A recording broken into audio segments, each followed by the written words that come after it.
Bonjour, dans cette nouvelle vidéo, je vais vous montrer comment utiliser certaines des options de transformation du Photoshop afin de créer des effets intéressants à partir de n'importe quel objet tout simplement. L'exemple que je vais prendre ici, c'est les cornes des moutons. Donc je vais récupérer la corne gauche de ces moutons. Je vais le faire en utilisant l'outil plume qui va me permettre de faire facilement le détourage. Je vais commencer mon détourage à partir de ce point. Je vais faire plusieurs points d'ancrage suivant le tracé de la corne. Très bien. Là, je vais maintenant faire le tournant.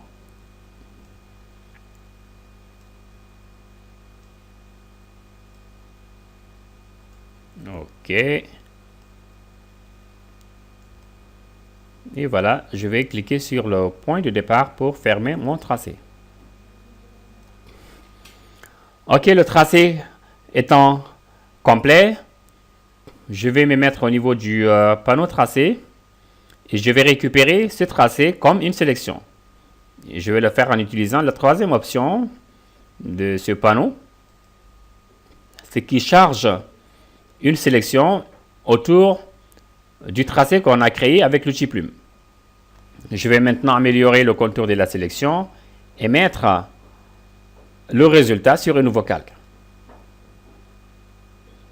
Améliorer le contour. Très bien. Très bien. C'est bien précis ici. On n'a pas vraiment d'amélioration à faire au niveau de la sélection. Tout était bon. Donc, on a bien fait d'utiliser l'outil plume. Et voilà, je vais choisir une sortie vers un nouveau calque. OK. Voilà, maintenant notre sélection est dupliquée sur un nouveau calque. Afin de mieux voir ce qui se passe en arrière-plan, je vais ajouter un nouveau calque de remplissage. En couleur unie, je vais choisir le noir pour complètement isoler notre calque. Très bien. Je vais d'abord réduire la taille de la corne.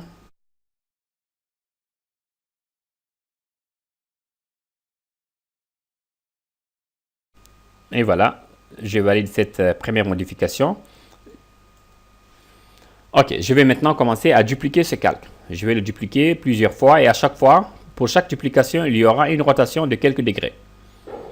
Et voilà, pour cela, je vais activer la transformation manuelle du calque en ajoutant la touche Alt, bien sûr.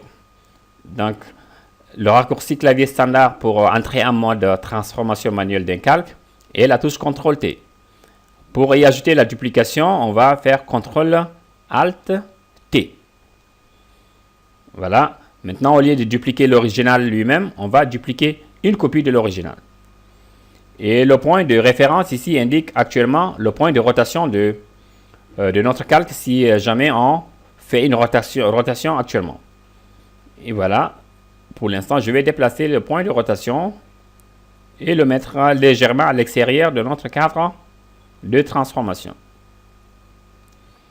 OK. Là, maintenant, je vais faire une petite rotation. Voilà, moins 18.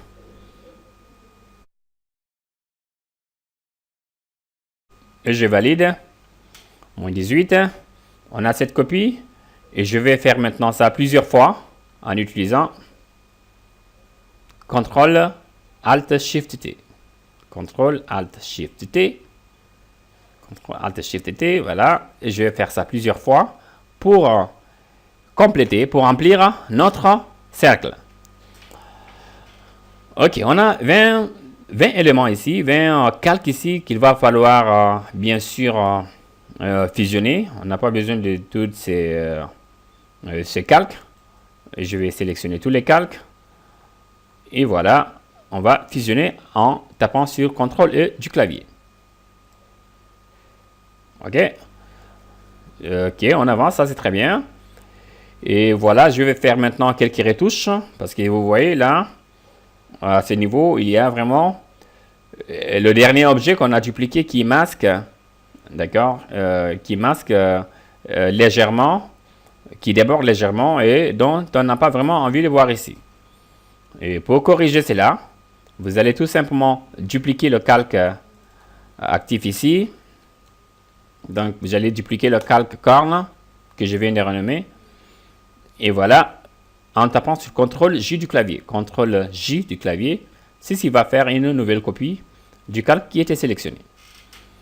Et voilà, je vais maintenant faire CTRL T pour faire une rotation. Je vais pivoter le calque vers le sens opposé.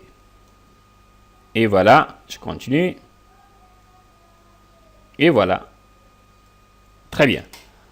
Je vais maintenant valider cette rotation et je vais ajouter un masque de fusion pour masquer cette partie-là. Ok, là je clique sur le bouton ajouter un masque de fusion. J'ai un masque de fusion de couleur blanche. Je vais peindre avec mon pinceau. D'accord. Et avec une couleur noire. Noir pour masquer. Je vais peindre cette partie pour récupérer l'original. D'accord. Je passe ici. Je peins ici. Très légèrement. Juste une partie. Et là, voyons maintenant, le problème qui était là tout à l'heure a été corrigé. Et voilà, on va fusionner maintenant ces deux calques parce qu'ils doivent fonctionner comme un seul bloc. Et CTRL E sur le clavier. Ou alors, si vous voulez, cliquez sur ce bouton et faites fusionner avec le calque inférieur. Vous voyez, le raccourci est bien là. Et voilà, on a maintenant tous ces objets sur un seul calque. C'est très bien. Ce qui reste à faire ici, c'est d'ajouter des effets lumineux. On va ajouter de la couleur et on va ajouter une lueur externe en utilisant le panneau style de calque. Pour l'afficher, on va aller au menu calque, style de calque. D'accord, on va donc démarrer avec une incrustation en couleur. Très bien. Par défaut, la couleur masque totalement l'objet parce que le mode de fusion est normal. Donc, il n'y a pas de fusion du tout. Et voilà, je vais changer ça en incrustation. Incrustation. La couleur par défaut étant le rouge, on peut quand même la changer en cliquant sur le bouton définir la couleur de l'incrustation. Et voilà. Je vais mettre là, très bien. Et l'autre option qui est disponible ici, c'est l'opacité. Donc, ceci nous permet de contrôler vraiment la quantité de couleurs qu'on est en train d'ajouter en incrustation. Très bien. Ceci est bon pour l'incrustation en couleur. Et maintenant, pour ajouter une petite lueur, on passe à l'option lueur interne. Ok, là aussi, on a beaucoup d'options, parmi lesquelles la couleur de la lueur. Par défaut, c'est cette couleur qui est affichée là. Là, je clique sur le petit bouton pour choisir une autre couleur. Et voilà, jouer avec les options de fusion. Très bien. Avec l'opacité pour vraiment trouver quelque chose qui vous intéresse. Et je vais valider le tout avec le bouton OK. Très bien. Je pense qu'on a un effet intéressant ici qui est à mon avis très joli à voir. Vous pouvez utiliser la même technique avec d'autres objets et vous verrez qu'à chaque fois que vous tentez l'effet, vous trouvez quelque chose de totalement inattendu. Et c'est tout pour cette vidéo d'ailleurs.